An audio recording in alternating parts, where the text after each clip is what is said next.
नमस्कार। क्लास 11 राजनीति शास्त्र अध्याय 3 चुनाव एवं प्रतिनिधित्व।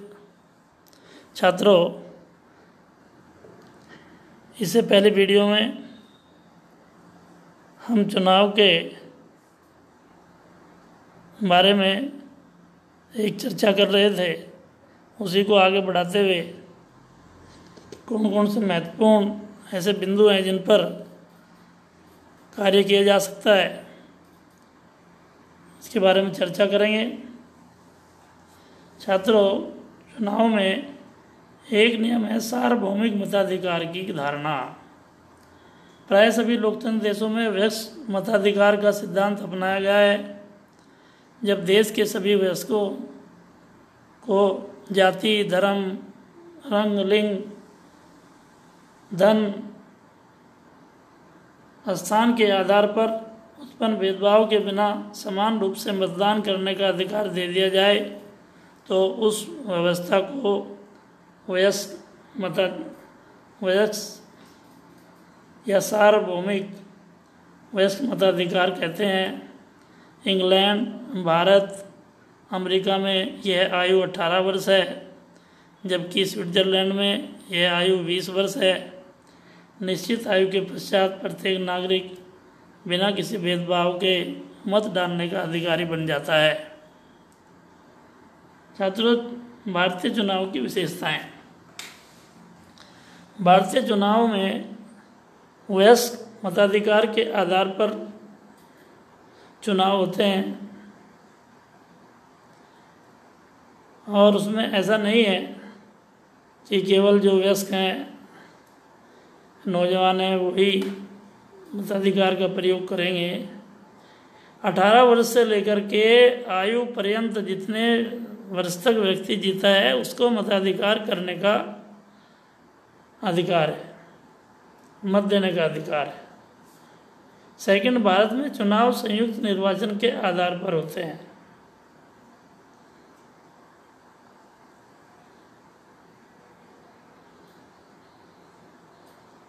तीसरा, भारत में लोकसभा, राज्यसभा तथा पंचायतों इत्यादि के चुनाव जनता द्वारा प्रत्यक्ष रूप से होते हैं।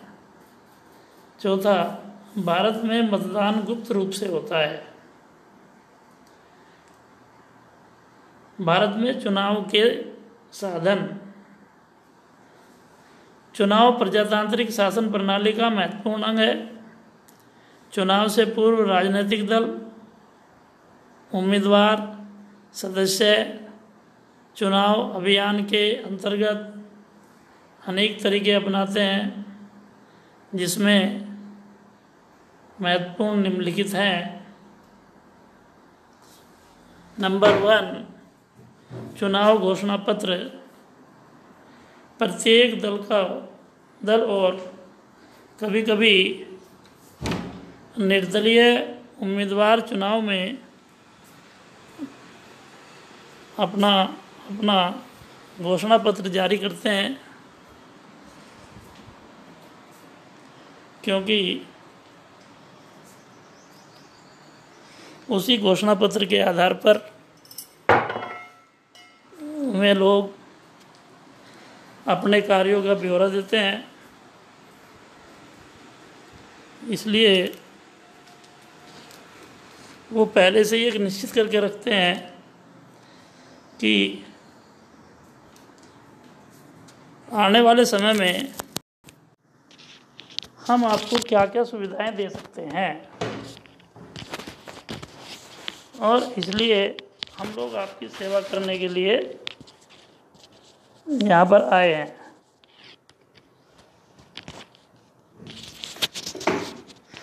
सेकंड, चुनाव सभाएं व जुलूस। पार्टी के सदस्य व उम्मीदवार चुनाव अभियान के अंतर्गत सभाओं व जुलूसों का आयोजन करके जनसाधारण से संपर्क स्थापित करके अपने उद्देश्यों व नीतियों को स्पष्ट करते हैं। थर्ड, लाउडस्पीकर व ग्रामोफोन। अनेक तरह के वाहनों के ऊपर लाउडस्पीकर व ग्रामोफोन को लगाकर सड़कों व मोहल्लों में चुनाव अभियान के प्रकार का महत्वपूर्ण साधन अपनाया जाता है।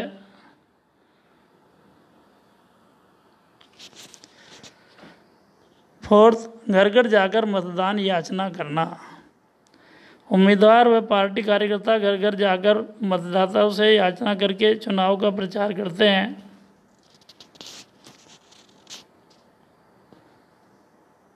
अब महत्वपूर्ण बिंदु है भारतीय चुनाव आयोग। चुनाव आयोग में एक मुख्य चुनाव आयुक्त तथा अन्य सदस्य हो सकते हैं, जिनकी संख्या राष्ट्रपति द्वारा निश्चित की जाती है। 1 अक्टूबर 1993 को प्रधानमंत्री ने अध्यादेश जारी कर चुनाव आयोग को 3 सदस्य बनाने का महत्वपूर्ण कदम उठाया।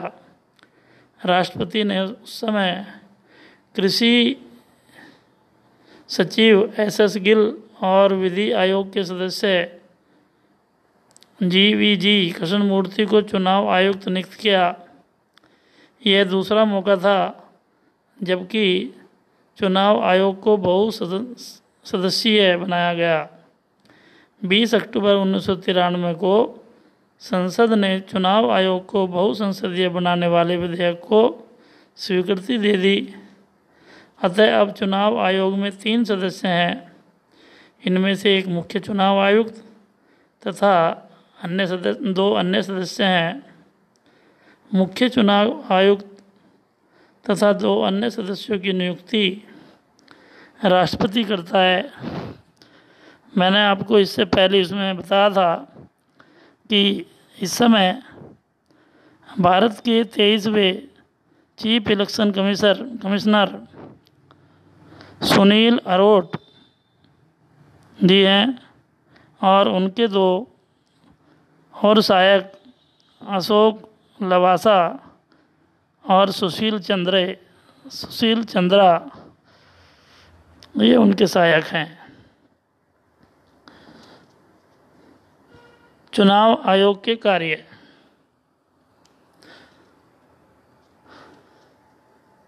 छात्रों, चुनाव आयोग के मुख्य कार्य निम्नलिखित हैं। एक, चुनाव आयोग का एक महत्वपूर्ण कार्य संसद तथा राज्य विधान मंडलों के चुनाव के लिए मतदाता सूची तैयार करना होता है। दूसरा, चुनाव आयोग विभिन्न चुनाव क्षेत्रों में चुनाव करवाने की तिथि निश्चित करता है। तीसरा, चुनाव आयोग को चुनाव संबंधी सभी मामलों पर निरीक्षण, निर्देशन तथा नियंत्रण का अधिकार प्राप्त है। चौथा, चुनाव आयोग का एक महत्वपूर्ण कार्य चुनाव कराना है।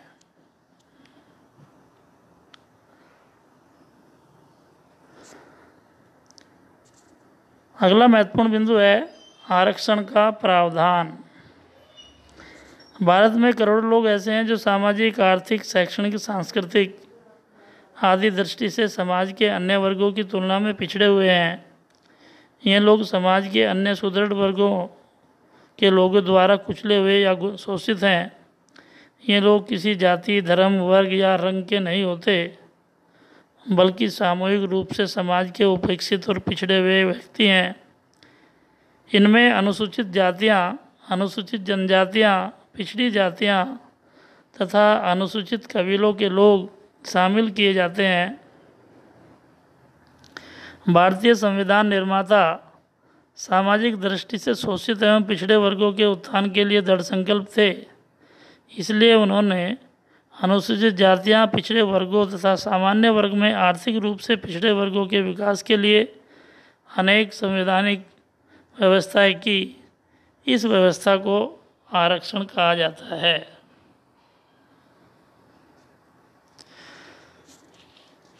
छात्रों, अनुसूचित जाति और जनजाति, अनुसूचित जातियों के लिए सरकार ने अलग अलग क्षेत्र भी निश्चित किए हैं और उनकी कुछ सीटें भी निर्धारित की हैं। जैसे लोकसभा में 79 सीटें अनुसूचित जातियों के लिए हैं, 27 सीटें अनुसूचित जनजातियों के लिए हैं। इसमें पिछड़े वर्गों की भी उन्हीं के अनुपात में कुछ सीटें निश्चित की हैं। साथ ही महिलाओं के लिए 33% आरक्षण अब सभी चुनाव प्रक्रिया में शुरू कर दिया है, चाहे वो ग्राम पंचायत के चुनाव हो, चाहे विधानसभा के चुनाव हो, चाहे लोकसभा के चुनाव हो। उन सब में 33% महिलाओं के लिए आरक्षित कर दिए गए हैं। छात्रों, आगे की चर्चा हम अगली वीडियो में कल करेंगे। धन्यवाद।